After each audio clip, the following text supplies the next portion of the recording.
माया मोह निरासश्च वैष्णवी कृते कथम। हे सूर्य महाराज, अभी तक आपने अनेक कथाएं श्रवण कराई, वह कथा सुनाए जिसके माध्यम से हमारे कानों में अमृत सदृश रसायन का प्रवेश हो, जिससे हमें दो वस्तुओं की निवृत्ति हो जाए, तीन वस्तुओं की प्राप्ति हो जाए। ये दो और तीन का चिंतन क्या है?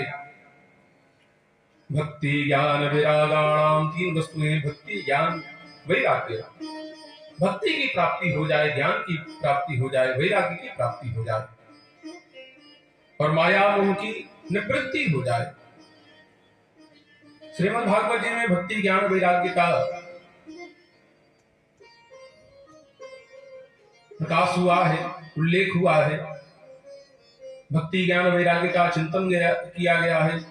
भक्ति ज्ञान वैराग्य प्राप्ति के निमित्त श्रवण लाभ किया गया है।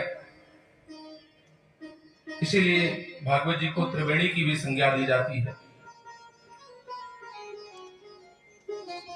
राम कथा को गंगा कहा गया है, जहां भागवत कथा को त्रिवेणी कहा गया है। तीन की आवृत्ति भागवत जी में बारंबार आती है।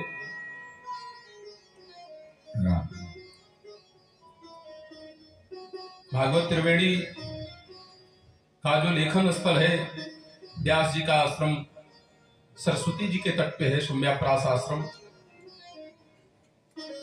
भक्ति ज्ञान वैराग्य कल्याणार्थ हरिद्वार में गंगा जी के तट पे कथा श्रवण हुआ और भगवान श्री हरि जो भागवत के लीला नायक श्री कृष्ण के रूप में विद्यमान हैं, उनकी लीला स्थली यमुना जी के तट पे रही है।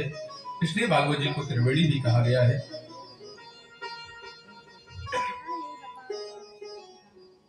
भागवत लिखवाया है, बोलने का कार्य सर्वप्रथम किया है वेद व्यास जी ने।